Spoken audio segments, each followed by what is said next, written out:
जसं अनेक क्षेत्रात, जसं कोणी सायन्सला जाऊ शकतं 10वी नंतर, आर्ट्समधूनच समोर आलेलं आहे। त्यानंतर MCBC हे क्षेत्र सुद्धा व्यावसायिकदृष्ट्या खूप चांगलं आहे। तर कोणता शिक्षक असं म्हणणार नाही की तुम्ही मोबाईलचा वापर करावा म्हणून। त्या वर्धेमध्ये सुद्धा खूप चांगले कोचिंग क्लासेसवाले आहेत की ज्या ठिकाणी ते विद्यार्थ्यांना बेस्ट कोचिंग देण्याचा प्रयत्न करत असतात। त्यांनी सर्वात महत्त्वाची गोष्ट आपल्या आईवडिलांची आर्थिक बाजू बघितली पाहिजे। म्हणजे घोडा हे शिकवण्याची गरज नाही, त्याला जर म्हटलं का दिस इज हॉर्स तर त्याला ते समजून नाही किंवा त्याला मी हॉर्सही दाखवलेला आहे आणि ते बोलतील, तर त्यांना पिक्चरायझेशनच्या मार्फत ते लवकर थोडंसं वर करू शकतात। तुम्ही पाहत आहात न्यूज अर्बन 24, तुमचा आवाज आमची ओळख। नमस्कार, मी वैशाली। न्यूज अर्बन 24 मध्ये आपले सहर्ष स्वागत आहे।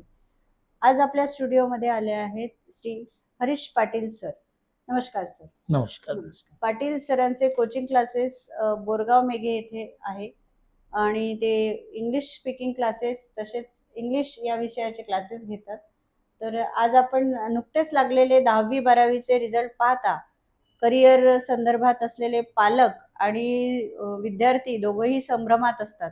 त्याविषयी आज आपल्याला पाटील सर चांगले मार्गदर्शन तर करतीलच आणि त्याचबरोबर आपण त्यांची ओळखही नव्याने करून घेऊ। तर सर मला सांगा की आताच नुकतेच 10वी आणि 12वीचे रिझल्ट लागले, तर अनेक विद्यार्थी संभ्रमात आहे, पालकही संभ्रमात आहे की निवड कशी करावी किंवा कुठल्या करिअर संदर्भात किंवा आता नवीन करिअर उदयास आलेले आहे, तर त्या संदर्भात तुम्ही काय मार्गदर्शन कराल? सर्वात आधी तर मला एक गोष्ट सांगू इच्छितो की 10वी आणि 12वीचे जे रिझल्ट लागलेले आहे, तर विद्यार्थ्यांनी सर्वप्रथम आपली सर्वांगीण बाजू राखून आपलं जे करिअर आहे ते निवडावं। ज्या विद्यार्थ्यांना ज्या क्षेत्रामध्ये अति जास्त आवड आहे आणि जे आर्थिक बाजूने ते आपली आवड त्या क्षेत्रामध्ये आपलं जे काही वर्चस्व आहे ते करू शकतील असं क्षेत्र त्यांनी निवडावं। आणि मला असं वाटतं की त्यांनी व्यावसायिक शिक्षणाकडे थोडं जास्त भर दिला तर अधिक चांगलं होईल। कारण कसं आहे की अर्निंग विथ लर्निंग ही जी प्रोसेस आपण म्हणत असतो की शिकता शिकता आपण कमावलं पण पाहिजे, तर त्यावर सुद्धा आईवडिलांनी थोडंसं विशेष भर द्यावं आणि विद्यार्थ्यांनी सुद्धा त्याकडे थोडा कल आपला वळवला पाहिजे। कारण आजचं काळ जो काही युग आहे ते थोडंसं स्पर्धात्मक युग आहे आणि या स्पर्धेच्या युगात जर त्यांना टिकायचं असेल तर नक्कीच त्यांनी आपल्या आवडीचं जे क्षेत्र आहे ते निवडावं आणि त्यामध्ये जितकं चांगलं त्यांना करता येईल। कारण कसं आहे ना की ज्यावेळेस 10वी 12वीचे रिझल्ट मोस्टली आपण पकडू लागतात, त्यावेळेस आई वडिलांना आपला पाल्य, आपला मुलगा, आपली मुलगी ही एक चांगली स्वतःच्या पायावर उभी राहिली पाहिजे असं त्यांना वाटत असते। त्यासाठी ते लागेल तेवढा पैसा खर्च करायला तयार असतात, परंतु ज्यावेळेस ते पैशाचा विचार करतात त्यावेळेस त्यांनी थोडं आपला मुलगा किंवा मुलगी त्या लायक किंवा त्या कॅपेबल आहे का, त्याची बुद्धिमत्ता तेवढी आहे का, याकडे सुद्धा त्यांनी लक्ष द्यायला हवं। कारण प्रत्येक विद्यार्थी जसं अनेक क्षेत्रात, जसं कोणी सायन्सला जाऊ शकतो 10वी नंतर, कोणी कॉमर्सला जाऊ शकतो, कोणी आर्ट्स हे क्षेत्र सुद्धा खूप चांगलं आहे कारण आम्ही लोक आर्ट्समधूनच समोर आलेलो आहे। त्यानंतर MCBC हे क्षेत्र सुद्धा व्यावसायिकदृष्ट्या खूप चांगलं आहे। तर ज्या क्षेत्रामध्ये विद्यार्थ्याची विशेषतः आवड आहे त्या क्षेत्राकडे ते वळले पाहिजे। कारण शेवटी त्या मुलांना स्वतःच्या पायावर उभं राहता आलं पाहिजे। त्यांना आपल्या जीवनामध्ये जसं की नोकरीच्या काही संधी आहेत, तर आपल्याला कुठे नोकरी चांगल्या पद्धतीने, कुठे नोकरीच्या संधी कोणत्या क्षेत्रात मिळतील याकडे त्यांचा कल असला पाहिजे। आणि there is no shortcut in education असं म्हणतात की शिक्षणामध्ये शॉर्टकट नावाचा घटक नसतो, बाय प्रोसेस ते चालत असते। जसं विद्यार्थी सायन्स या क्षेत्रात 11वी 12वी मध्ये जर चांगले पर्सेंट जर त्याने मिळवले तर त्यानंतर तो 12वीच्या पर्सेंटवर त्याला बाकी ठिकाणी चांगल्या कॉलेजमध्ये ऍडमिशन मिळू शकते, चांगल्या ठिकाणी तो आपलं करिअर घडवू शकतो आणि त्या पद्धतीनुसार त्यांनी त्याकडे लक्ष दिलं पाहिजे. परंतु मला असं वाटते की त्या मुलाने किंवा मुलीने स्वतःचं जे काही आपण त्याला अंतप्रेरणा म्हणतो, इंट्युशन्स, आपल्या स्वतःला काय वाटते याकडे त्याने जर लक्ष दिलं तर नक्कीच त्याचा त्याला फायदा होऊ शकतो. म्हणजे त्यांनी आपली स्वतःची आवड जपतच करिअर करावं असं तुमचं म्हणणं आहे. हो. म्हणजे त्याच्यामध्ये ज्याच्यामध्ये छंद आहे तेच. हो. पण ज्या- त्याच्यामुळे नोकरीची उपलब्धता होईल त्यांना. हो. आणि ते स्वतःच्या पायावर उभे राहू शकले पाहिजे. कारण आई वडील आणि शिक्षक हा घटक हे फक्त त्याला, जसं की ते म्हणतात ना, घोड्याला पाण्यापर्यंत नेतात तर पाणी पाजता येत नाही.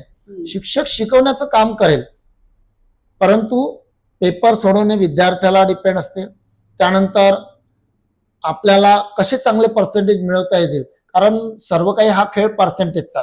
विद्यार्थ्याला जर चांगले पर्सेंट मार्क मिळाले तर अनेक ठिकाणी त्याला चांगला स्कोप सुद्धा मिळू शकतो असं मला वाटते. आणि विद्यार्थ्यांनी आपल्या आई वडिलांचा आणि आपली आर्थिक बाजू याचा विचार करणे खूप गरजेचे आहे जेव्हा किंवा तो करिअरची निवड त्याला करायची राहील त्यावेळेस. पण सर आता आपण बघतो की विद्यार्थ्यांमध्ये डिस्ट्रक्शनचे जे गोष्टी आहेत त्यात जास्त आहे. मोबाईल आहे किंवा इतर गोष्टी आहेत. आपण बघतो की ते डिस्ट्रक्शनच्या जास्त आहे. तर त्यांना अभ्यासाकडे एकदम आकर्षित करणं हे फार कठीण गोष्ट आहे सध्याच्या काळात तरी. म्हणजे बरोबर. आहे ना, कठीणच आहे ते की तुम्ही तुमच्या गोष्टीकडे किंवा एम कडे कसं फोकस राहिलं पाहिजे शेवटपर्यंत, आणि तो शेवटपर्यंत टिकला पाहिजे त्या फोकसवर किंवा गोलवर जे मिळवायचं आहे ते. तर त्या संदर्भात तुम्ही मग विद्यार्थ्यांना किंवा पालकांना वेळोवेळी मार्गदर्शन कसं करता? ज्यावेळेस आमच्याकडे एखादी पालक किंवा विद्यार्थी येत असतो तर सर्वप्रथम आम्ही त्याचं जे काही पर्सेंटेज आहे ते तर पाहतोच, परंतु तो मुलगा किंवा मुलगी ती खरंच त्या ठिकाणी टिकू शकेल की नाही याकडे सुद्धा आम्ही जास्त थोडं लक्ष देत असतो. कारण अनेकदा काय असतात की आजकाल आपण बघतोय की पुष्कळ ठिकाणी काही विद्यार्थी पर्सेंट तर मिळवतात. आता जसं शाळेमधून त्यांना 20% मार्क्स हे जात असतात आणि मग जेव्हा त्यांचा जर आपण ओव्हरऑल जर विचार केला तर ते खरंच त्यांनी पर्सेंट त्यांच्या स्वतःच्या बेसिसवर किती मिळवलेले आहे, त्यांनी किती अभ्यास केलेला आहे आणि खरंच ते परीक्षेच्या वेळेस जागृत होते की नव्हते, की त्यांनी अन्य गैरमार्गाचा वापर केलेला आहे. पण या सुद्धा गोष्टी अनेकदा होत असते. कधी कधी कसं असतं की 10व्या वर्गात विद्यार्थ्याला खूप चांगले पर्सेंट मिळत असतात, जो 90%च्या वर राहतो, परंतु ज्यावेळेस त्याचा 12वीचा रिझल्ट लागतो त्यावेळेस तो जेव्हा 50%, 52% घेत असतो तर त्याचा जो स्कोप असतो की त्याची जी काही अम्बिशन्स असतात की आपल्याला हे करायला पाहिजे होतं, ते करायला पाहिजे होतं, तर त्यावेळेस मात्र थोडा तो कुठंतरी डिस्ट्रॅक्ट झालेला आपल्याला दिसून येत असतो.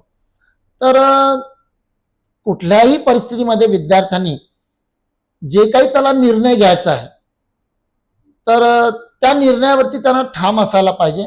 आणि कुठल्याच पर्सेंटेज हे त्याचं जीवन नाही आहे. त्याला किती पर्सेंट मिळाले आहे त्याच्यापेक्षा त्याच्यामध्ये ॲबिलिटी तो काय करू शकतो जीवनामध्ये, त्याला कसं समोर जाता येईल.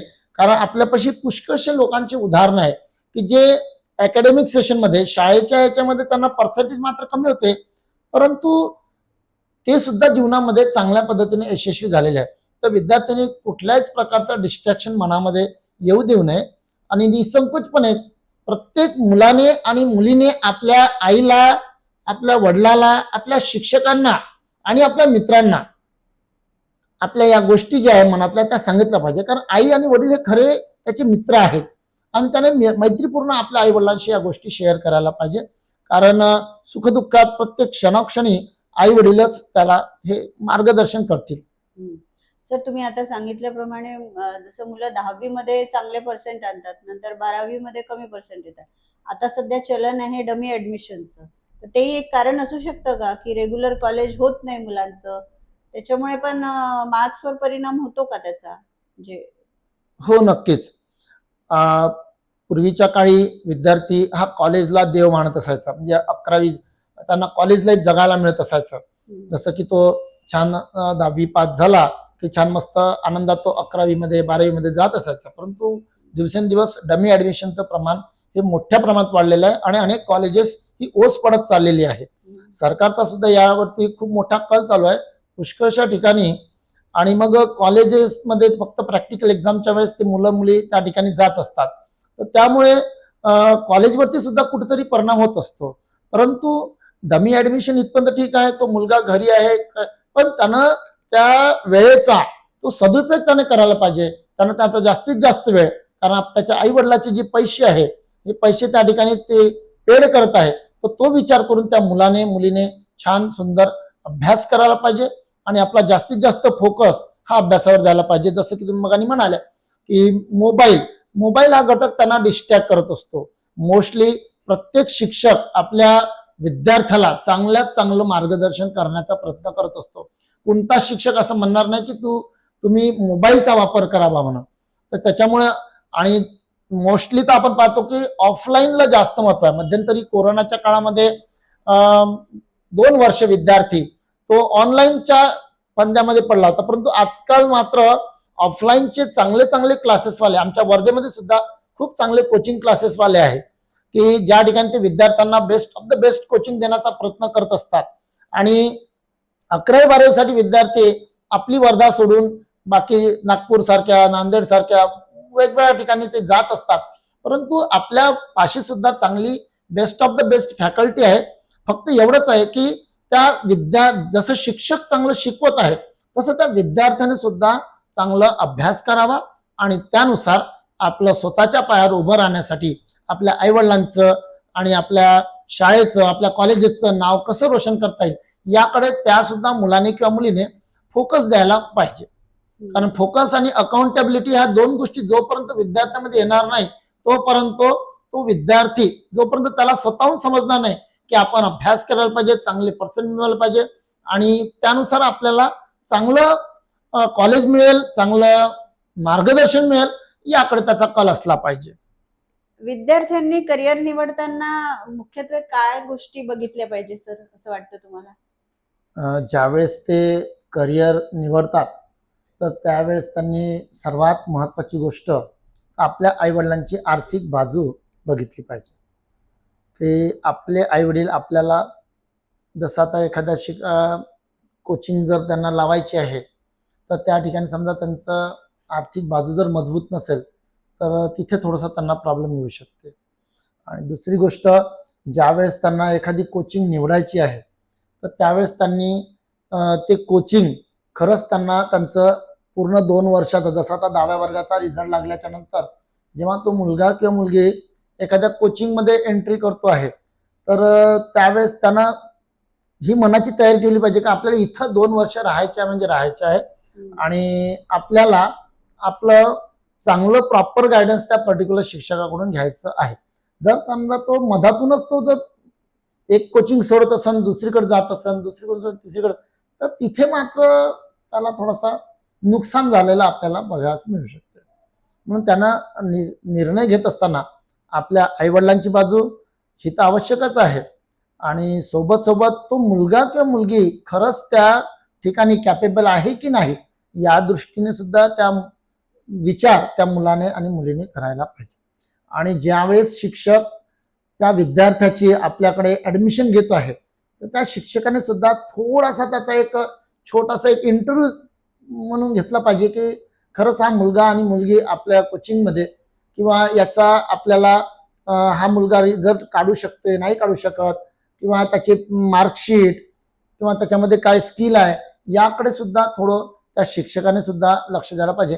म्हणजे सर्वांचंच त्याकडे विशेष लक्ष असलं पाहिजे आणि सोबतच आई वडिलांनी सुद्धा त्या पर्टिक्युलर शिक्षकाच्या सानिध्यात थोडं राहिलं पाहिजे की माझा मुलगा माझी मुलगी अभ्यास करतो नाही करत, त्याचा जो काही अकॅडमिक सेशन आहे, जसं तो 11वीला जात आहे तर मग त्याचा अभ्यास कसा आहे, 12वीत जात आहेत कसा अभ्यास आहे, त्याचे टेस्टमध्ये मार्क्स किती मिळत आहेत, कशा पद्धतीनं तो अभ्यास करतोय.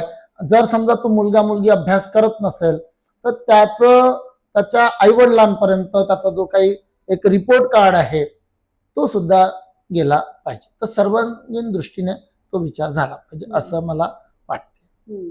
आता सध्या ट्रेंड असा आहे की मुलांची एक ऍप्टिट्यूड टेस्ट पण करतात, म्हणजे कुठल्या विषयाकडे जास्त कल आहे किंवा मुलांचा कुठल्या विषयात जास्त म्हणजे तो इंटरेस्ट आहे किंवा त्या विषयात तो पुढे जाऊ शकेल. तर हे कितपत म्हणजे आहे, योग्य आहे की ते हेल्पफुल होतं का पुढे? ॲप्टिट्यूड टेस्ट वगैरे घेतात मुलांची, तर ते केली पाहिजे का मुलांची हो, तशी? कारण एक परीक्षा हा एक घटक असा आहे, हं. टेस्ट म्हणा किंवा परीक्षा म्हणा, की जो त्या विद्यार्थ्याला थोडं अभ्यासाकडे वळवू शकत असतो. कारण जर त्या मुलाची जर परीक्षा झाली नाही, टेस्ट झाली नाही, तर तो थोडा त्यापासून डिस्ट्रॅक्ट राहू शकतो. म्हणून त्या मुलाची किंवा मुलीची एक टेस्ट मात्र ॲप्टिट्यूड टेस्ट व्हायलाच पाहिजे. कुठल्या विषयाकडे कल आहे हो, बुवा त्याचा? म्हणजे आणि ज्यावेळेस त्या मुलाला किंवा मुलीला हं. तो पर्टिक्युलर कोचिंग क्लासेसमध्ये जेव्हा जात आहे, तेव्हा त्या मुलाला किंवा मुलीला त्या पर्टिक्युलर शिक्षकाने किंवा त्यांच्या फॅकल्टीने जे काही, समजा तू हे केलं तर तुला कुठे जाता येईल, तू ते केलं तर तुला कुठे जाता येईल, या गोष्टीसाठी सुद्धा त्यांनी व्यवस्थित त्यांना जर मार्गदर्शन केलं, आईवडिलांना मार्गदर्शन केलं, तर त्याचा फायदा होऊ शकते. हां. एक खोटी स्वप्न जर त्या मुलांना दाखवली, तर त्याचा मात्र त्या मुलावरती वाईट परिणाम होऊ शकते. हं. आणि म्हणून शिक्षकाने सुद्धा त्याला प्रॉपर गायडन्स केलं पाहिजे, आई वडिलांनी सुद्धा ते समजून घेतलं पाहिजे, आणि एक जे सिनियर विद्यार्थी असतात त्यांचं सुद्धा मार्गदर्शन त्या मुलांनी आणि मुलींनी घ्यायला पाहिजे. सर, कमी खर्चात चांगलं कोणते पर्याय, म्हणजे कमी खर्चात चांगले करिअर घडवण्यासाठी कोणते पर्याय उपलब्ध आहे असं तुम्हाला वाटतं? एक कमी खर्चात जर आपण विचार केला तर आर्ट्स मध्ये तो मुलगा जाऊ शकतो. त्यानंतर तो कॉम्पिटिटिव्ह एक्झामची तयारी करू शकतो एखाद्या पर्टिक्युलर याच्यामध्ये ग्रॅज्युएशन करून. हं. आणि त्यानंतर त्यानं जर म्हटलं की नाही बाबा आपली परिस्थिती नाही, पैसे नाही आपल्याकडे, तर तो कॉमर्स हे क्षेत्र सुद्धा खूप चांगलं आहे, तो तिकडे पण वळू शकतो. आणि काही विद्यार्थी जे अफोर्ड करू शकतात ते सायन्समध्ये सुद्धा जाऊ शकतात. आणि व्यावसायिक शिक्षण मुलांनी आणि मुलींनी घ्यायला पाहिजे असं मला वाटते. कारण ITI सारखे एक क्षेत्र आहे की ज्या क्षेत्रामध्ये आज विद्यार्थ्यांचं प्रमाण थोडं कमी होत चाललेलं आहे. एक MCVC नावाचा घटक आहे की ज्यामध्ये विद्यार्थ्याला फक्त 2च विषय असतात, एक इंग्रजी आणि मराठी, बाकीचे प्रॅक्टिकलचे विषय असतात. तर शॉर्टकट पद्धतीने सुद्धा ते करू शकतात. आणि शिक्षण जे तो घेतोय त्याचा त्याला खरंच उपयोग होतो आहे किंवा नाही होत आहे, की निव्वळ फक्त तो आपले पैसे त्या ठिकाणी वेस्ट करत आहे, याकडे सुद्धा आई वडिलांनी मुलांनी थोडं लक्ष दिलं तर नक्कीच त्यांचा फायदा होऊ शकतो. हं. सर, आपण गेली 24 वर्ष झाले या क्षेत्रात आहे. अनेक विद्यार्थी आपल्याकडून घडून गेले असतील, तर त्याचा काही अनुभव सांगा, आमच्या मार्गदर्शक करा त्याबद्दल.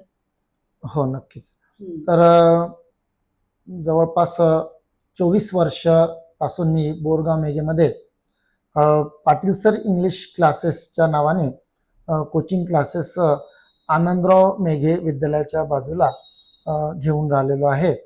आणि जवळपास या 24 वर्षामध्ये नियर अबाउट 10 ते 12 हजार विद्यार्थी माझ्या कोचिंगमधून या आजपर्यंत घडले. हं. आणि ज्यामध्ये पुष्कळसे विद्यार्थी हे आपापल्या क्षेत्रात पारंगत देखील झाले. कोणी PSI या पदापर्यंत गेले, कोणी डॉक्टरपर्यंत गेले.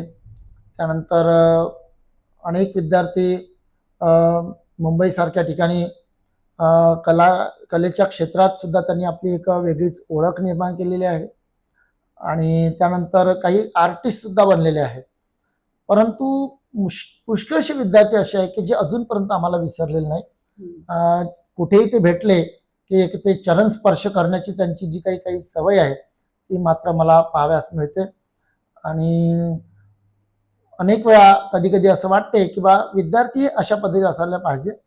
परंतु आता या 4-5 वर्षामध्ये थोडासा या मोबाईलमुळे काळ थोडासा बदललेला आहे. हं. तर जी डिसिप्लिन त्यावेळेस राहत होती, जसं आम्ही आता शिक्षक जेव्हा शब्द म्हणतो, शिक्षकांविषयीचा आदर जो होता तो थोडा कमी झाला असं हो हो वाटतं. हो. कारण आम्ही जेव्हा विद्यार्थ्यांना सांगतो की शिक्षक या शब्दाचा अर्थच आहे की शिस्तप्रिय.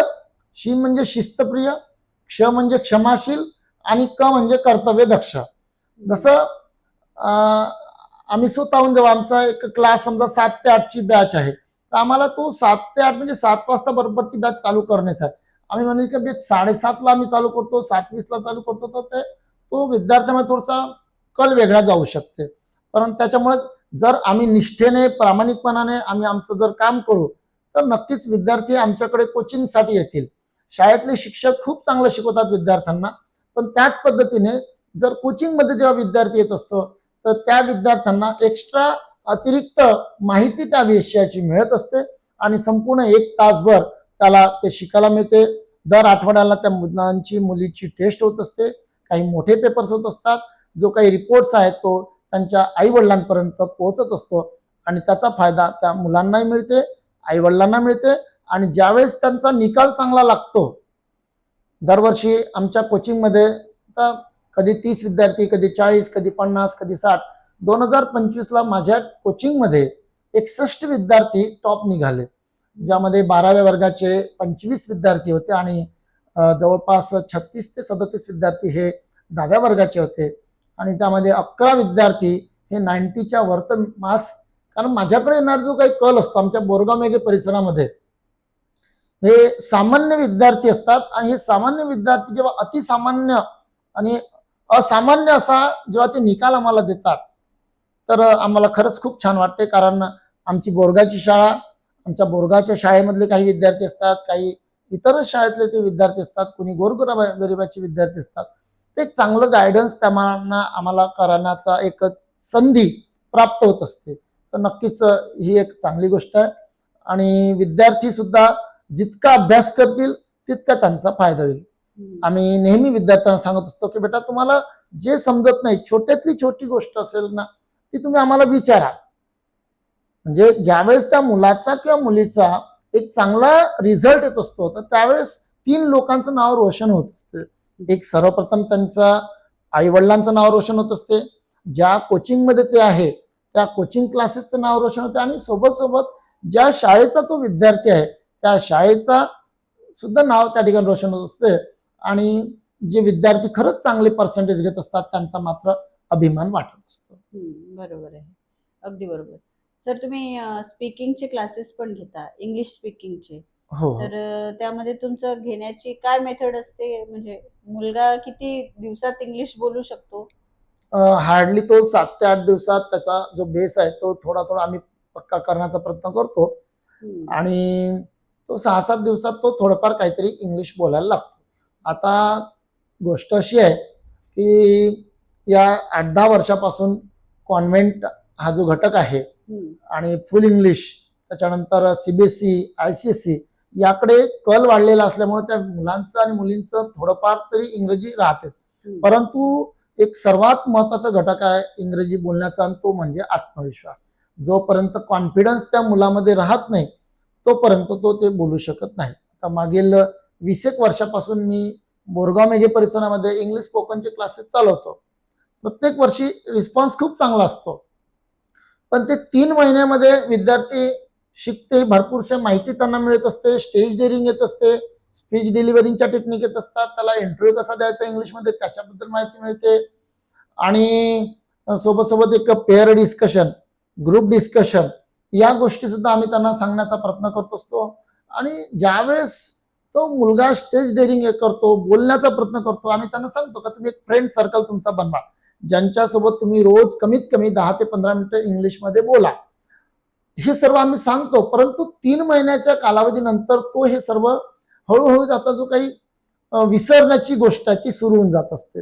आणि मग तो 3 महिन्याच्या नंतर परत जेव्हा पुढच्या वर्षाला आमच्याकडे तो तर त्यांचं थोडं 50% तो ब्लँक झालेला असतो. परंतु असं वाटते की प्रॅक्टिस जर त्याला त्याची जर मिळाली आणि त्याने जर तसा तो फ्रेंड सर्कल बनवला तर नक्कीच त्याचं इंग्रजी डेव्हलप होईल. पण होतं कसं जनरली की आपण कुठलेही सेंटेन्स बनवताना किंवा वाक्य बनवताना आपली जर मातृभाषा जी असेल आपण त्याच भाषेत ते बनतं. पण या बाबतीत तुम्ही कसं मार्गदर्शन करता त्यांना की आपण आता मला बोलायचं आहे इंग्लिशमध्ये, तर मी आधी पहिले तो माझ्या मातृभाषेत ते वाक्य पूर्ण करेल. बरोबर. पण ही जी मेथड आहे, जोपर्यंत इंग्लिश टू इंग्लिश होत नाही तोपर्यंत स्पीकिंगवर त्याचा प्रभाव दिसून पडत नाही. बरोबर. तर तुम्ही ही टेक्निक कशी शिकवता मुलांना किंवा त्याची काय प्रोसेस करता की ते मुलं म्हणजे इझिली आपल्यामध्ये हे करू शकेल? बरोबर.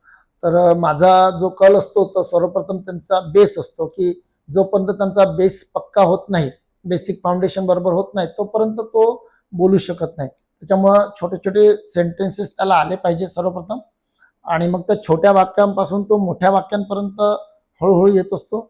आणि सोबतच कसं असते की प्रत्येक विद्यार्थ्याची जी काही मेंटॅलिटी असते किंवा त्याची जी काही शैक्षणिक पात्रता असते ती थोडीशी वेगवेगळी असते. कारण त्या स्पीकिंग क्लासेसमध्ये आमच्याकडे कोणी सीबीएसईचा पण मुलगा असतो, फुल इंग्लिश कॉन्व्हेंटचा पण असतो, सेमी इंग्लिशचा पण असतो आणि वेगवेगळ्या प्रकारचे ते मुलं मुली त्या ठिकाणी येत असतात. तर प्रत्येकाचं शिकण्याची जी पद्धती असते ती वेगवेगळी असते. परंतु जोपर्यंत जसं आता एक डायरेक्ट मेथड नावाचा प्रकार असतो की ज्यामध्ये म्हणजे आम्हाला पूर्ण इंग्लिश टू इंग्लिशमध्येच बोलायचं आणि ते आमच्या समोरचे जे विद्यार्थी आहेत ते सुद्धा रिस्पॉन्स आम्हाला इंग्लिशमध्येच देतील. तर ही पद्धती अनेक स्कूल्समध्ये जिथे फुल इंग्लिश स्कूल्स आहेत त्या ठिकाणी ती वापरली जात असते. तिथं सरळ लिहून असते की स्पीक इंग्लिश. मग तुम्ही जे काही बोलायचं आहे ते इंग्रजीतच बोला. परंतु ही जी काही ग्रामर ट्रान्सलेशन मेथड आहे म्हणजे पहिले मराठीमध्ये ट्रान्सलेट करायचं मग त्याला इंग्रजीत बोलायचं, तर याला थोडा वेळ लागत असतो. आणि हळूहळू जसं आता त्याला मला हॉर्स म्हणजे घोडा हे शिकवण्याची गरज नाही. त्याला जर म्हटलं का धिस इज हॉर्स तर त्याला ते समजून जाईल की बा त्याला मी हॉर्सही दाखवलेला आहे आणि तो ते बोलतील. तर त्यांना पिक्चरायझेशनच्या मार्फत ते लवकर थोडंसं कव्हर करू शकत असतात. पण त्यांना जसं आमच्याकडे काही प्रोजेक्टर्स किंवा डिजिटल टीव्ही बोर्ड असतो त्याच्या मार्फत त्यांना ते थोडं लवकर इझिली लक्षात येत असते. म्हणजे बदलत्या वेळेनुसार असं म्हणतात की we must change with changing time. त्यानुसार ते मुलं मुली पण आजकालची मुलं मुली थोडे शार्प आहे असं माझ्या निदर्शनास आलेलं आहे. मग ग्रॅमॅटिकल पोर्शन पण हा तितकाच महत्वाचा आहे ना त्यामध्ये. बरोबर. तर परंतु मला असं वाटतंय की त्याला पहिले बोलता आलं पाहिजे. जसं आपण आपली मातृभाषा बोलत असतो तर त्यामध्ये आपण जनरली तरी ग्रामरचा विचार व्याकरणचा विषय नसतोच मराठी भाषा बोलत असताना आपण. तर तसंच इंग्रजीचं आहे. त्यांना फक्त पहिले बोलायला पाहिजे आणि बोलता बोलता मग त्याचं जे काही सिंटॅक्स आहे, जे सेंटेन्स पॅटर्न्स आहेत तर ते तो हळूहळू तो शिकते. जसा मराठी भाषेमध्ये सब्जेक्ट, ऑब्जेक्ट आणि व्हर्ब असं आहे आणि इंग्रजी भाषेमध्ये ते वेगळे क्लास सब्जेक्ट, व्हर्ब आणि ऑब्जेक्ट अशा पद्धतीचा. तर त्यामुळे तो बोलत असताना ग्रामरचा तेवढा तो वापर करणार नाही, पण त्याला बोलायचं आहे. फक्त ग्रामर त्याला एक प्रॅक्टिकल अनालिसिस त्या लँग्वेजचं देऊ शकतो. म्हणजे परफेक्शन त्याच्यामध्ये येऊ शकते असं मला वाटतं. सर, आपल्याकडे अनेक प्रकारचे विद्यार्थी शिकायला येतात तर ते अनेक अवघड विषय पण असतात. म्हणजे तुम्ही सोपे करून कसे शिकवता त्यांना? तसं तर माझा विषय हा इंग्रजी आहे आणि इंग्रजी विषय शिकवत असताना लँग्वेज जेव्हा आपण त्यांना शिकवत असतो तर त्यांना ती पूर्णतः प्रॅक्टिकली आली पाहिजे, थेरॉटिकल पण आली पाहिजे. जसं मॅथचा विषय आहे तर मॅथचा विषय ते फॉर्म्युले त्याला लर्न असेल तर तो व्यवस्थित करेल. सायन्स तर तसेच तो करेल. परंतु लँग्वेज जेव्हा त्याला शिकवायची आहे तर त्याला शिकवलेला लेसन चांगला समजला पाहिजे, शिकवलेलं ग्रामर चांगलं समजलं पाहिजे, त्याचा कंपोजिशनचा पार्ट चांगला त्याला समजला पाहिजे, त्याला रिडिंग चांगलं आलं पाहिजे सर्वात महत्वाचं. जर तो रिडिंग चांगलं करेल तर त्याला लवकर लक्षात येईल आणि जर रिडिंगच चांगलं करता येत नसेल तर त्याला मोठे मोठे काही गोष्टी जे आहेत ते पाठांतर होणार नाही. तर त्याच्यामुळं त्याचं रिडिंग आहे, त्याचं रायटिंग आहे आणि नंतर थोडाफार त्याचा स्पीकिंगचा सुद्धा पार्ट आहे. तर या सर्व घटक त्याच्यामध्ये ते आले पाहिजे आणि हे रुजवण्यासाठी मात्र आम्हाला लँग्वेज शिकवत असताना थोडा वेळ लागत असतो आणि काही विद्यार्थी लवकर कॅप्चर करतात आणि काही विद्यार्थी थोडंसं त्यांना उशीर लागतो पण ते पण कॅप्चर करत असतात. फक्त आमचं एकच असते की त्याने फोकस आणि अकाउंटेबिलिटी या दोन गोष्टीवर विशेष लक्ष दिलं पाहिजे. जे काही आम्ही क्लासवर्क दिलाय, जे होमवर्क दिलाय ते त्याने घरी बरोबर केलं पाहिजे आणि आई वडिलांनी सुद्धा आमच्या सहज संपर्कात राहिलं पाहिजे की बा माझा मुलगा, माझी मुलगी तुमच्याकडे इंग्रजी विषयासाठी किंवा सायन्ससाठी किंवा मॅथ्ससाठी येत आहे. तर त्या पर्टिक्युलर शिक्षकाच्या जर सहवासात राहिलं तर नक्कीच त्याचा फायदा त्या विद्यार्थ्याला मिळतो आणि जर विद्यार्थ्याला चांगले पर्सेंट मिळत असेल, चांगल्या गोष्टी मिळत असेल तर आई वडील सुद्धा त्याला त्याचा कल चांगला करू शकतात. सर, आपले काही इतरही छंद आवडीनिवडी आहेत. तर तुम्ही कविता लेखन करता आणि काही शॉर्ट फिल्म सुद्धा केल्या, त्याबद्दल काही सांगाल का? हो, नक्कीच. मला तसं वयाच्या 41व्या वर्षी एक कविता लिहिण्याचा छंद लागला. आमचे गुरु आदरणीय दत्तगाळे सर आणि माझे मित्र आदरणीय चांदूरकर सर यांनी मला थोडं एका ठिकाणी म्हटलं की बा तुम्ही लिहून पहा. तर मी थोडं लिहिण्याचा प्रयत्न केला. सुरुवातीला माझ्या भरपूर चुका झाल्या, पण हळूहळू असं करता करता मी लिखाण केलं आणि ते प्रगत होत गेलं. आणि त्याचीच एक फलप्राप्ती म्हणून एक 110 कवितेचं एक ऋतुरंग नावाचं पुस्तक सुद्धा माझं प्रकाशित झालेलं आहे.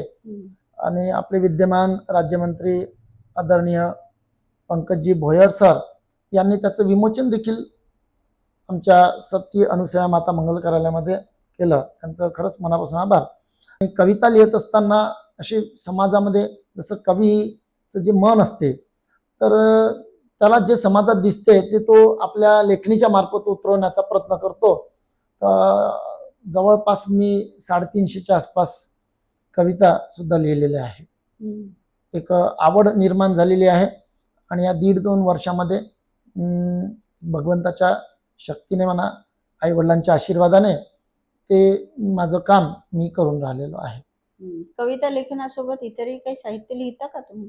हो, काही लेख सुद्धा मी लिहित असतो आणि माझे पुष्कळसे लेख हे प्रकाशित झालेले आहे.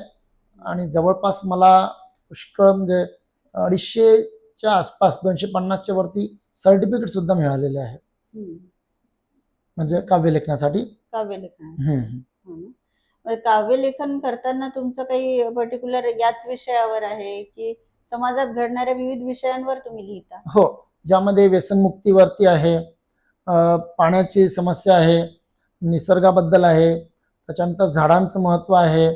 आपल्या देशामध्ये आपला देश हा थोर साधू संतांनी भरलेला आहे. त्यांच्याबद्दल लिखाण करण्याची आपली तर तेवढी म्हणजे ऐपतच नाही म्हणावं. परंतु जेव्हा भगवंतांच्या साक्षीने जसं सिंधुताई सपकाळ आहे, त्यांचं कार्य खूप मोठं होतं. संत गाडगे बाबा आहे, डॉक्टर बाबासाहेब आंबेडकर आहे, छत्रपती शाहू महाराज, फुले यांच्याबद्दल जेव्हा काही लिहिण्याचा प्रयत्न करत असतो, तर नक्कीच असं वाटते की त्या लिखाणाने समाजामध्ये काही जागृती होऊ शकते बा. त्यामुळे आम्ही लिहिण्याचा प्रयत्न करत असतो. फक्त लिहित असताना कोणाच्या भावना दुखणार नाही, कोणत्या समाजाची भावना दुखणार नाही, कोणाच्या धर्माची भावना दुखणार नाही, याकडे मात्र आम्ही थोडा जास्त भर देत असतो. सर, आपल्याकडे अर्निंग विथ लर्निंग ही जी प्रोसेस आहे ही फार कमी आहे. म्हणजे अत्यंत ज्यांना गरज आहे तेच मुलं घराबाहेर पडून अर्न करून लर्न करतात. बरोबर. तर ही प्रोसेस म्हणजे जवळजवळ सगळ्यांमध्येच रूढ व्हायला पाहिजे असं मला तरी वाटतं. पण तुमचं काय मत आहे याबद्दल? मला असं वाटतं की earning with learning he process चांगली आहे, परंतु पुष्कळ ठिकाणी काय असते की मुलांना आणि मुलींना पैशाचं पाठबळ असते. तर आई वडील त्यांना पैसे पुरवतात, पण अनेक ठिकाणी मुलं मुली हुशार असतात अभ्यासामध्ये, परंतु पैशाचं त्यांना पाठबळ नसते. अशा वेळेस अर्निंग विथ लर्निंग ही प्रक्रिया त्यांना उपयोगाची ठरू शकते. तर त्या प्रोसेसने त्यांना त्यांचं शिक्षण घेण्यासाठी चांगला फायदा होऊ शकतो. सोबतच आई वडिलांना सुद्धा ते सपोर्ट करू शकतात. परंतु अनेक ठिकाणी असं होते की जेव्हा मुलांना आणि मुलांना विशेषतः पैसे जर लवकर दिसायला लागले, तर त्यांचं थोडं शिक्षणातलं लक्ष जे आहे ते थोडं डिस्ट्रॅक्ट होऊ शकते. तर एकदा पैसा जर त्यांच्या नजरेने दिसला तर ते शिक्षणाकडे थोडं दुर्लक्ष करू शकतात. पण ज्यांना आपल्या जबाबदारीची जाणीव आहे, आपल्या आई वडिलांची जाणीव आहे, तर असे विद्यार्थी अर्निंग विथ लर्निंग करू शकतात. त्यातला मी पण आहे की मी सुरुवातीपासूनच अर्निंग विथ लर्निंग कडे वळलेलो आहे. आणि नक्कीच आपल्या आई वडिलांचा भार आपण कमी करू शकतो असं मला वाटतं. तुम्ही हे अर्निंग करताना तुम्ही काय प्रकारचे जॉब्स केले मग त्यावेळेला? तर जॉब तर म्हणून नाही, परंतु जे काही काम मिळालं ते काम मी त्या ठिकाणी करत गेलो. आमची सुद्धा परिस्थिती थोडीशी हलाखीचीच होती, तर त्यामुळे जसं जसं परिस्थिती होती त्या परिस्थितीनुसार आम्ही जे काम मिळालं ते करत गेलो. अच्छा, कोचिंग पण घ्यायचे का मग तुम्ही हो. त्याच्यामध्ये? अच्छा, कोचिंग वगैरे घेऊन तुम्ही अर्न करत गेले. त्याचं काही वेगळे अनुभव होते तुम्हाला? हो. तर ते शिक्षण घेता घेता हे सगळं तुम्ही कसं मॅनेज करत गेले? मध्यंतरी ज्यावेळेस मी 9व्या वर्गात किंवा 10व्या वर्गात होतो, तर तेव्हा आमचे आदरणीय भस्मे सर होते. ते म्हणतात की बा बाळाचे पाय पाळण्यात दिसतात, असं ते म्हणतात नेहमी. की जेव्हा कधी एखाद्या वेळेस क्लासवरती ते मला म्हणायचे की बा तुला हे चांगलं जमत आहे, तू थोडंसं प्रयत्न कर. अशी त्यांची एक मला प्रेरणा लाभली. आणि आमचे सरोदे सर आमच्या बोरगाव मेघेमध्ये, तर सरोदे सर, आमचे घागरे सर, आमच्या जाचक मॅडम यांनी सुद्धा त्यावेळेस मला भरपूरशी अशी मदत केली. आणि बोरगाव मेघे परिसरामध्ये मी माझ्याच क्लासमधले काही मुलं मुली असले की त्यांना मी माझ्या घरी थोडं शिकवत असायचो. तर ते म्हणत असायचे का तू जे शिकवत आहे ते आम्हाला थोडंफार चांगलं समजत आहे.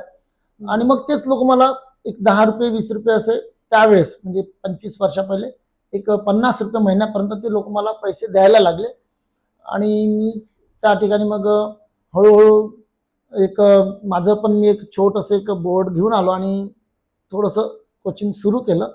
आणि त्यानंतर वर्ग 12वीमध्ये ज्यावेळेस मी पासआउट झालो तर घरची परिस्थिती बरोबर नसल्यामुळे आणि मी एक बॅच ती सुरू केली. तर मला 17 विद्यार्थी पहिल्या वर्षी मिळाले. ते जे 10व्या वर्गाचेच होते आणि त्यांनी माझ्यावरती विश्वास ठेवला. माझा पहिला विद्यार्थी अभिषेक मारोटकर, त्या बॅचचा आज तो मोठा सिंगर आहे पुण्यामध्ये, ज्याचा वर्धेमध्ये सोशलिस्ट चौकमध्ये सुद्धा प्रोग्राम झालेला आहे. तर त्यांनी मला भरपूर सपोर्ट केला आणि ती 2002ची माझी बॅच अतिशय चांगली बॅच त्या ठिकाणी घडली. आणि 12व्या वर्गाचे सुद्धा मला 8 विद्यार्थी त्यावेळेस मिळाले. आणि तेव्हापासून मात्र मी जे कोचिंग सुरू केलं तर आजपर्यंत मात्र भरपूरसे असे विद्यार्थी मला मिळाले. आणि कुठल्याच प्रकारची बॅनर बोर्ड पब्लिसिटी न करता माझा विश्वास माझ्या त्या विद्यार्थ्यांवर आहे की ते विद्यार्थी जर समाधानी असतील तर तेच माझे एक विद्यार्थी 10 विद्यार्थ्यांना सांगू शकतो तेच माझे बॅनर बोर्ड आहेत. तर असा माझा विश्वास आहे. विद्यार्थीच माझी खरे दैवत, माझे मिळकत विद्यार्थी, तुमची हो, तीच आहे, खरी माझे मिळकत. विद्यार्थीच माझी मिळकत आहे. बरोबर. आता इतके वर्ष तुम्ही या शिक्षण क्षेत्रात आहात, कोचिंग क्लासेसच्या ह्याच्यात आहे. तर तुम्हाला फरक जाणवत असेल की त्यावेळेचे विद्यार्थी आणि आताचे विद्यार्थी, म्हणजे 24-25 वर्ष झालेत आता. आताचे मुलं थोडे ऍडव्हान्स आहे असं वाटतं का नक्कीच. तुम्हाला? त्यावेळेचे विद्यार्थी मार खाऊन घेत असायचे आणि आताच्या विद्यार्थ्यांना मारत असताना आई वडिलांची परमिशन घेऊन मारावं लागत असते. तर त्यावेळेस आम्ही भरपूरसे विद्यार्थी त्या ठिकाणी, आमचा एक प्रकाश चौधरीचं मी नाव घेऊ इच्छितो, माफ करा मला, तो अतिशय चांगल्या पद्धतीने घडला आणि PSI झाला. त्याचं स्वप्न होतं की लाल दिव्याच्या गाडीत लग्नाचं, आणि तो खरंच कुठेही आज आमचं नाव घेतो. आम्हाला आनंद वाटतो त्या गोष्टीचा. एक तो गरिबीतून वर आलेला मुलगा आहे, त्याला सुद्धा कुठलाही सपोर्ट नव्हता, परंतु तो घडला. असे अनेक विद्यार्थी आहे की आम्ही दरवर्षी एक 4-5 विद्यार्थ्यांना मुफ्तमध्ये सुद्धा गायडन्स करत असतो. यावर्षी एक नेहा पनचकर नावाची विद्यार्थिनी 2024-25ला बोरगाव शाळेतून टॉपर आली. आणि असे अनेक विद्यार्थी असतात, परंतु असं वाटते की जे नाणं आहे असं जे खाली पडलं तसं ते खणखण वाजायला पाहिजे. तर अशा विद्यार्थ्यांना मेहनत घेण्यात सुद्धा आम्हाला आनंद वाटतो. आणि ते विद्यार्थी स्वतःच्या पायावर जेव्हा घडतात, बनतात, मग ते आमचं नाव घेऊ अथवा न घेऊ त्याला महत्त्व नाही, परंतु ज्यावेळेस ते उच्च शिखरावर पोहोचतात तेव्हा आम्हाला पण त्यांना सॅल्यूट करूशा वाटतो की ते आपल्या मेहनतीच्या भरोशावर इथपर्यंत आले बा. क्रेडिट तर जरी तुमचं हो. असलं तरी त्यांचं 85% तर नक्की त्यांचं. नक्की नाही, कारण मेहनत त्यांची असते. हां. कारण आम्ही शिकवतो, समोर बसलेल्या सर्व विद्यार्थ्यांना शिकवतो, सारखंच हो, शिकवतो क्लास. पण घडणारे फार कमी असतात. तर अनेक नक्कीच फायदा होत विद्यार्थी, असतो. पण आताच्या विद्यार्थ्यांमध्ये ती फार तफावत आहे. हो, म्हणजे आता जसं जसा मोबाईलचा काळ आलेला आहे तर मोबाईलमुळे विद्यार्थी सुद्धा थोडे प्रोफेशनल झालेले आहे. आधीचे पर्सनल होते, आताचे प्रोफेशनल झालेले आहे. तर त्याच्यामुळे ते फक्त त्या कोचिंगमध्ये येतात आणि फार कमी 20% विद्यार्थी थोडे आम्हाला लक्षात ठेवतात, बाकीचे 80% आपले विसरून जात असतात. सर, तुम्ही आत्ताच सांगितलं की तुम्ही अत्यंत अवघड परिस्थितीतून, या आर्थिक परिस्थितीतून वर येत गेलात, पण त्याची प्रोसेस किंवा त्याची जडणघडण कशी होत गेली, तुम्ही कसे वरती आले, म्हणजे आर्थिक परिस्थिती तुम्ही कशी सुधारली तुमची, त्याबद्दल काही सांगाल का आम्हाला? हो, नक्कीच. आमच्या बोरगाव मेघेमध्ये अशी अनेक उदाहरणं आहेत की जे लोक स्वतःच्या मेहनतीतून, संघर्षातून वर आलेले आहेत. मी सुद्धा कोचिंगमध्ये माझं काहीच अस्तित्व नव्हतं, परंतु मी माझं कोचिंग सुरू केलं आणि एक आत्मविश्वासानं मी इथपर्यंत आलो. आणि गेल्या 24-25 वर्षापासून मला या बोरगावच्या लोकांनी खूप साथ दिला. आता साथ देणाऱ्यामध्ये आमची बोरगाव मेघेला जी काही पतसंस्था की आपली जी वर्धा अर्बन बँक आहे हम्म, याचे जे सर्व आहे आणि जे संस्था अध्यक्ष आदरणीय सुधाकरजी साठवणे साहेब हम्म, यांच्या वर्धा अर्बनचा मला खूप खूप फायदा झाला. कारण तर मला जे काही आर्थिक व्यवहार करायचे होते सुरुवातीच्या माझं घर बांधण्यापासून तर अजून बाकीच्या गोष्टी यामध्ये मला सरांचा खूप फायदा झाला. मी जेव्हा कुठलाही व्यवहार बँकेमध्ये करत होतो मला तुरंत पैशासाठी कधीच त्या ठिकाणी टाळाटाळ झाली नाही आणि पटकन माझं काम झालं. आणि सोबत साहेबांनी सुद्धा मला वेळोवेळी मदत केली. आणि महत्त्वाची गोष्ट की आम्ही साहेबांच्या जेव्हापासून संपर्कात आलो आहे तेव्हापासून मात्र आमचं नशीब अजून चांगलं उजळलं. हम्म, असं. तर बँकेच्या माध्यमातूनही तुमची भरभराट होतच गेली. हो, हो. जसं सरांनी सुरुवातीला येनुरकरजी यांच्या घरी जी बँक होती मेहर. मेहेर म्हणून तर तिथपासून तर मोठी जी काही शाखा आपल्या बोरगाव मेघेची सुरू झाली तर तिथपर्यंत मात्र सरांचा खूप फायदा आम्हा लोकांना झाला. मलाच म्हणून नाही पण बोरगाव मेघेमध्ये पुष्कळसे असे लोक आहेत की ज्यांना स्वयंरोजगार करण्यासाठी साठवणे सरांच्या त्या वर्धा अर्बनचा भरपूर सहभाग झाला. आणि जसा त्यांनी विश्वास जिंकला बोरगाव मेघेमधील लोकांचा तर त्याच पद्धतीने आम्ही सुद्धा आमच्या कोचिंगच्या मार्फत लोकांचा विश्वास जिंकण्याचा प्रयत्न केला आहे. कारण असं म्हणतात की विश्वासावरच ही दुनिया चालते. तर तोच विश्वास जसा साहेबांनी या ठिकाणी डेव्हलप केला तसाच आम्ही सुद्धा आमच्या क्षेत्रात डेव्हलप केला. माफ करा थोडं सर, प्रश्न झाला. तुमच्या या कोचिंग क्लासेसच्या यशस्वीतेचं श्रेय तुम्ही कोणाला द्याल? माझे गुरु आदरणीय सरोदे सर, आदरणीय ददगाळे सर, आदरणीय आमचे घागरे सर, आमच्या जाचक मॅडम यांच्या अंतप्रेरणेतून मी ही माझं कोचिंग सुरू केलं. आणि सर्वात मोलाचा वाटा जर त्यामध्ये असेल तर माझ्या आईवडिलांचा आणि त्यांच्या आशीर्वादामुळे मी इथपर्यंत आलेलो आहे. आणि आता या 15 वर्षामध्ये माझं लग्न झालं. मला पत्नी आरती आहेत, तिचा सुद्धा मला भरपूरसा या ठिकाणी 15 वर्षामध्ये फायदा झाला आहे. एक भरभराट झालेली आहे. आणि असं म्हणतात की बा कोणत्याही यशस्वी पुरुषाच्या मागे स्त्रीचा हात असतोच, तसा माझ्या पत्नीचा सुद्धा मला चांगला सहवास लाभलेला आहे. आई वडिलांचा आशीर्वाद आहे आणि सोबत जे गुरु मला ज्यांनी शिकवलं त्यांचा सुद्धा मला खूप मोलाचा फायदा झाला असं मी या ठिकाणी म्हणू इच्छितो. आणि सोबतच मी जीवनामध्ये ठरवलेलं आहे की मला माझ्या जीवनात फक्त आणि फक्त चांगलं काम करायचं आणि आपल्या मेहनतीच्याच बळावर आपलं वर्चस्व साध्य करायचं आहे. आणि तोच मी करत राहील. आणि कोचिंग शिकवणं जे आहे तर ती माझी पहिली पूजा आणि पहिली प्रार्थना आहे. तर त्याला मी नक्कीच महत्त्व देत राहील. सर, तुम्ही आज इथे आलात आणि आपला मोलाचा वेळ आम्हाला दिला. आणि विद्यार्थ्यांना आता 10वी 12वीचे बोर्ड एक्झाम नुकत्याच झाल्या, तर त्यांनाही उत्तम असं मार्गदर्शन आपण आज आपल्या या कार्यक्रमात त्यांना दिलेलं आहे. त्याबद्दल आपले खूप खूप धन्यवाद. आपण इथे आल्याबद्दल धन्यवाद. धन्यवाद. सब्सक्राइब कीजिए हमारे चैनल को और बेल आइकॉन को दबाइए हमारी लेटेस्ट वीडियो सबसे पहले देखने के लिए.